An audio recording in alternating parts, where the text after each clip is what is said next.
Esselamu Aleyküm ve Rahmetullahi ve Berekatuhu. Əziz və dəyərli müsəlmanlar, dəyərli bacı və qardaşlarım, dəyərli dinləyicilər, ilk öncə özümə, sonra sizin hər birinizə uca və böyük olan Rəbbimizdən haqq təqvası ilə qorxmağı nəsiyyət edirəm. Həqiqətən də Allah Subhanahu wa Taala mübarək kitabında buyurur ki, sizin ən hörmətliniz Allahın dərgahında Allahdan ən çox qorxanızdır, yəni təqvalı olanınızdır.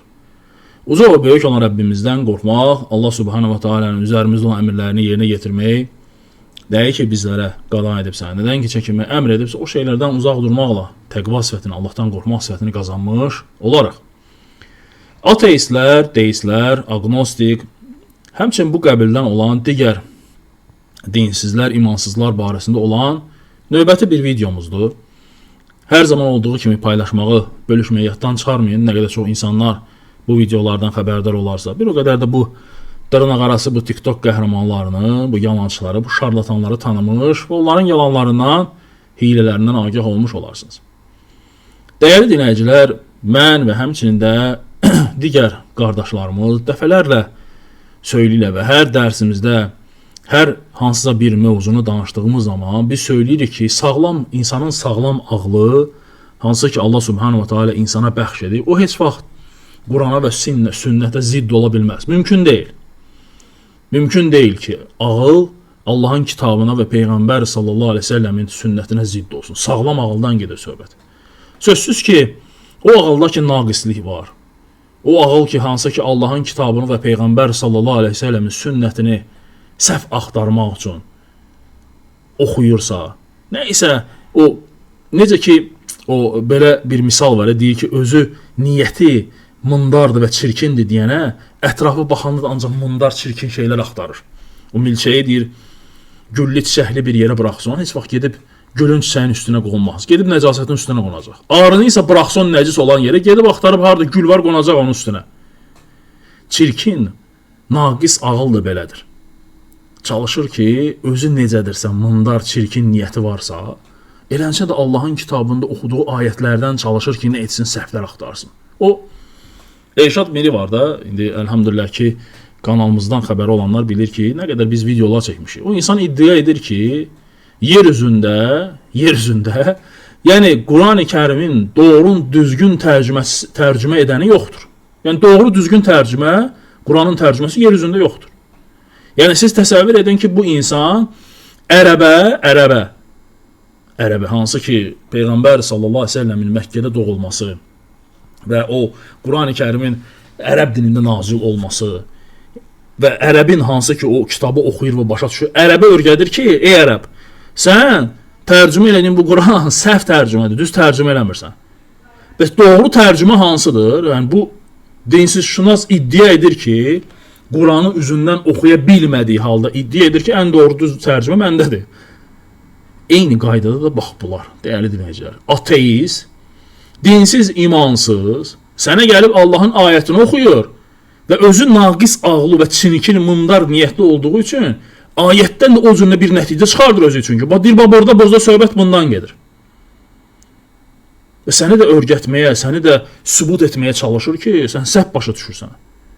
Halbuki səndə təmiz fitrət olduğu üçün, ağlın salamat olduğu üçün, elhamdülillah nə qədər orada müsəlmanlar hansı ki, çıxıblar bununla debat eləmək, görürsən buna etiraz edilə, yox, orada elə ola bilməz. Vallahi ki, Allahın kitabında və Peyğəmbər sallallahu aleyhi ve sellemin sünnəsində heç vaxt şübhə etməyin, qardaşlarım. Vallahi ki, yəni bu kitab qiyamətə kimi bəqidir, qalıcıdır. Və qiyamətə kimi bütün yer üzü İslam olacaq, qardaşlarım. Yəni İslam dini sürətlə yayınır. Ona görə də bu cür kafirlər çıxırlar ki, insanları bacardıqları qədər azdırsınlar öz yollarını. Sözsüz ki, yəni azanlar olacaq, sözsüz ki, doğru yoldan çıxanlar olacaq. Və bizim də istədiyimiz, çalışmağımızın məqsədi də, qayəmiz də odur ki, yəni müsəlmanlar maariflənsinlər, örgənsinlər öz dillərini. Vallahi ki, kafir, Avropada, Amerikada, Rusiyada oxuyur Quran-ı Kərimi, İslamı qəbul edir. Və deyir ki, bundan gözəl bir kitab yoxdur. Amma müsəlman, hansısa bir ateistin sözü ilə İslam dinindən çıxmağa hazırdır. Allahu Akbar. O dəhşət budur, qardaşlarım. Hansısa bir müğənni gəlir sənə İslamı başa salır ki, burada hicabdan gedmir söhbət, sinəni bağlamaqdan gedir. Müsəlman da dərhal inanır. Müğənniyə inanır ki, o müğənni düz izah edir, deyir. Burada doğrudan da deyir, sinəni bağlamadan, başı bağlı. Dindar oturub burada səhərdən axşama kimi öldürür özünü ki, ay insan. Bu mənim sahəmdir də. Bu mənim sahəm. Necə ki, hər bir sahənin mütəxəssisi var. Bu da İslam sahəsi də bizimdir də. Elhamdülillah biz bu şeyi olduğu kimi sizə çatdırırıq. Öyrənmişik alimlərdən, bu işin mütəxəssislərindən. Sizə izah etməyə çalışırıq ki, burada baş örtünməkdən gedir, sinə örtünməkdən yox. Deyirlər, yox, o müğənni düz deyir. Müğənni düz deyir, qardaşlarım. Dəhşət deyir. Ateist düz deyir. Einstein, nə bilim, Darwin düz deyir. İnsanlar təkamüldən, meymundan əmələ gəliblər. Allah Subhanahu taalanın Quran-ı Kərimdə bizə xəbər verməsi ki, insanlar Adəmdən törüblər, yox, o düzgün deyil. Yəni gör müsəlman hansı hala gəlib. Yəni kafir Allahın kitabını oxuyur, İslam'a gəlir. Müsəlman ateistin sözü ilə İslamdan çıxır. Qəribə deyil. Nə qədər qəribə səslənsə də həqiqətdir bu. Acınacaqlıdır. Bunu öz dininizdə oxuyun, öyrənin qardaşlarım ki, beləncə ünsürlərin sözlərinə aldanmayın. Deməli bugünkü mövzumuz da bu Nisa surəsi deməli 23-cü ayəti barəsindədir. Baxın görün ayəti necə öz ağlına, yəni çirkin niyyətinə uyğun fırladır. Allahu Ekber. Dinləyin. Kəbin kəsdirmisən bugün. Bu dul arvatla düzdür. Akşam da aramızda heç nə olmayıb, toxunmamısan. Olmayıb, toxunmam. Hə. Səhərsi gün gəlib qardaşına deyirsən ki, onun qızını da alacam. Olar mı? Allahu Ekber. Yəni insan niyyəti çirkindir deyənə, mındardır deyənə, eyni öz ağlına nə gəlirsə, öz nəfsinə nə gəlirsə, o cürə də düşünür. Ola bilər belə bir şey qardaşlarım. O cavab verən də düz verir. Belə bir şey. İkisini bir yerdə demir. Analarınıza əgərlər Görsən düz deyir, ikisini bir də yerdə demir axı. Boşanandan sonra söhbət gedir. Yəni boşandıqdan sonra sən Allah Taala şəriət icazə verib. İndi biz o ayətin izahını verəcəyik. gəlmirsə, Hədə analarını almısan amma əl dəyməmsən də, gəlib qızını alırsan. qızını alırsan, anasına əmin gəlmirsə, qızından düşürsən, kəbin kəsdirə bilərsən. Hədə normal bir şeydir bu. Yoxsa bu ayədə yuxarıda da deyir ki, qızlarınız haramdır, yəni olmaz. Qaqa, deyirəm ki, sən bugün arvadı aldın. Arvadın 18 yaşında da qızı var. Bu qız sənin ögey qızın olur. Ögək qızım olur. Ay sənə deyil, sənən burada da yaralı haldadır. Sən ona... Eşitdiniz dəyərli dinləyicilər? Deməli biz ayətə qaydaq. Allah Subhanahu taala Nisa surəsi 23-cü ayətində buyurur ki, siz analarını sizə, yəni sizə analarınız, qızlarınız, bacılarınız, bibiləriniz, xalalarınız, qardaşınızın qızları, bacınızın qızları, sizi əmizdirən süd analarınız, süd bacılarınız, arvadlarınızın anaları, yaxınlıq etdiyiniz qadınlarınızın himayəsində olan ögey qızları. Bax, Allah Subhanahu taala'nın kitabı, necə ki hər bir dövlətin konstitusiyası var, cinayət məcəlləsi var, dövlətin qayda-qanunları varsa, İslam dinində də şəriət qayda-qanunlar Allahın kitabından götürülür. Peyğəmbər sallallahu aleyhi və səlləmin sünnətindən götürülür. Hədis, ayə və hədislər bizə şəriəti izah edir. İnsanlar Ərəb xilafətini, Osmanlı xilafəti şəriət üzərində qurulmuş bir ölkələr olub, dövlətlər olub. Hansı ki, oğruyla necə rəftar olunmalı, zinakarla necə qayda-qanunlar, necə ki, dövlətin qayda-qanunları, şəriətdə də bu cür qayda-qanunlar var, qardaşlarım. Elə belə deyil ki. Və Allah Subhanahu wa Taala bu Nisa surəsində kimlərlə evlənmək qadağandır və kimlərlə evlənmək olar icazəli, onları sənə izah edir. Və deyir ki, baxın, ayətin bu hissəsidir əsas. Yaxınlıq etdiyiniz qadınlarınızın himayəsində olan ögey qızları. Görün sonra nədir? Yox, əgər o qadınlarla yaxınlıq etməmişsinizsə, onda ögey qızları ilə evlənməyiniz sizə günah deyildir. Öz belinizdən gələn oğullarınızın arvadları ilə evlənmək və həmçə iki bacını birlikdə almaq sizə haram edildi. Haram edildi. Olub keçənləri isə artıq keçmişdədir. Həqiqətən də Allah Taala bağışlayandır və rəhimlidir və mərhəmətlidir. Baxın, dəyərli dinləyicilər, qısa bir izahla sizə izah verim ki, adi görürsən ki, dünyavi həyatda da insan hər hansı bir qadından xoşu gəlirsə, görürsən, o ilə nişanlanır, kəbinlənir. Hətta elə olub ki, görürsən, zaks olunub belə, lakin toya yaxın müddətdə yola getməyiblər və yaxud da hər hansısa bir ciddi səbəbdən ayrılıq baş verib. Yəni aralarında heç bir şey olmuyor. Lakin nişan, kəbin hamısı olub. Lakin heç bir yaxınlıq olmadan nədir? Bunlar ayrılıbla, boşalıbla gediblər və salam. Şəriətdə də bu məsələlər belədir, qardaşlarım. Şəriətdə nikahın tam olması üçün qadın və kişinin bir-biri ilə yaxınlığından gedir söhbət. Yaxınlıq olubsa, artıq nikah nədir? Nikah tam olaraq tam sayılır. Həmçinin də talaq məsələsində də belədir. Əgər bir kişi öz qadınına talaq veribsə, yəni boşayıbsa, qadın bilirsiniz ki 3 heyz müddəti gözləyir. 3 heyz müddətindən sonra, yəni 3 ay ötəndən sonra, yəni o onun üçündür ki, qadının hamilə olub olmamağı bilinsin. Yəni 3 aydan sonra artıq qadın nədir? Azaddır. Həmçinin kişi də ayrıca azaddır. Yəni hər ikisi də gedib özləri üçün ayrıca ailə qura bilərlər. Lakin onlar evlənmək istəsələr yenidən kəbin kəsdirməlidir. Əgər 3 ay keçibsə. Yox, əgər 3 ay, yəni 3 heyz müddəti ötməyibsə, o zaman kişi qadını qaytara bilər yaxınlıq etməklə. Yaxınlıq etdikdən sonra kəbinə yenidən kəsdirməyə ehtiyac yoxdur. Bu şəriətin qoyduğu qayda qanunlardır.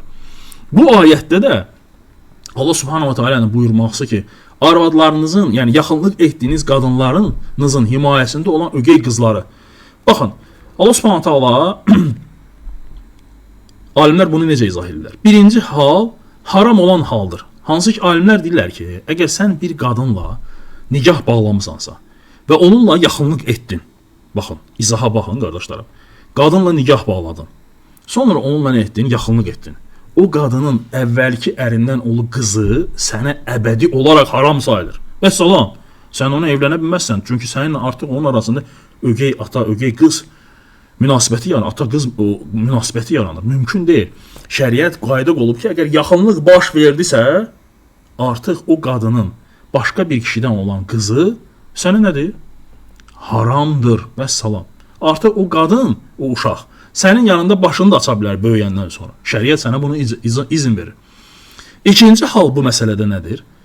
Sən bir qadınla nikahladın. Heç bir yaxınlıq bax diqqətlə qulaq, heç bir yaxınlıq olmadan, bayaq dediyim misal, nişanlısan, kəbinlisən, nə bilim zaksu, toy yaxın ayrıldınız. Və burada da deyir ki, bir qadınla yaxınlıq etmədən boşandınsa, ayrıldınsa, o qadının qızı sənə nədir? Haram olmur. Yəni müəyyən bir müddətdən sonra qız sən şəriət icazə verir ki, ailə qura bilərsən. Çünki sən o qadının anası ilə nədir? Yaxınlıq olmuyor. Bu şəriət bunu sənə izah edir. Lakin bu çirkin ağlı ilə nə deyir? Çirkin ağlı ilə deyir ki, yox, əgər sən anası ilə evlənmisənsə, sonra gəlib qardaşına deyirsən ki, bacı da ver mənə. Estağfurullah. Yəni insan özü nə ağıldadırsa, nə niyyətdədirsə, oxuduğu şeylə də onu başa düşür. Allahu Ekber. Və sonra burada alimlər izah edirlər ki, əgər yaxınlıq etmisənsə, demək o qız sənin evində böyüyüb. Artıq deyir, ata-qız hörməti yanılır. Bəli, anası ilə nikah kəsib yaxınlıq etmədən boşansan, sonra ananın qızı ilə evlənməyi şəriət sənə icazəli bilir. Əgər boşandıqdan sonra bir qadınla nikah bağlamısınız, amma onunla cinsi yaxınlıq etməmsinizsə, həmin o qadının qızı ilə nədir? İcazəlidir, sonradan evlənə bilər, əgər insan istəsə. Amma qadınla cinsi yaxınlıq baş verib və o qadının qızı artıq əbədi olaraq sənə haram olur və onunla evlənmək icazəli deyildir, qardaşlarım, icazəli deyildir. Bu, şəriətin qoyduğu hökmlərdir, qaydalardır. Hansısa bir dinsiz, imansız, hansısa bir ateist gəlib sənə Allahın kitabını, hər hansı bir ayətinin izahını ömrü boyu verə bilməz. O ayətin başa düşməsi üçün bu cür naqis ağlı ilə onun İslamı qəbul etməsi lazımdır. Qəlbinin İslama açılması lazımdır. Əgər bu ayəti, dəyərli dinləyicilər, 1400 ildir müsəlmanlar oxuyur bu ayətləri. 1400 ildir bu ayəti müsəlmanlar oxuyur. Allah həmd olsun, Azərbaycan dilində dəfələrlə açıb oxumuş o ayəti və heç kəsin ağlından, ucundan belə keçirməyib ki, burada söhbət ondan gedir ki, anası ilə evlənirsən, sabah get qızını da ala bilərsən. Bu mundarlardan başqa. Bu ancaq belə mundarların ağlına gəlir belə fikir. Niyə mənim ağlıma gəlməyib, sənin ağlına gəlməyib? Çünki sən oxumusan ayəti, o cürə də başa düşmüsən ki, burada söhbət nədən gedir? Boşanandan sonra gedir də. Həmçində Allah Taala nə deyir? İki bacını deyir, eyni anda ala bilməzsən. İndi bu mundarda öz ağlına fikirləşəcək ki, deməli iki bacını da almaq olar. Şəriət sənə həmçə hökmlər qoyub, qaydalar qoyub. Allah həmd olsun. Ona görə də, qardaşlarım, bu cürlə yalancılara, şarlatanlara aldanmayın. Dininizi öyrənin.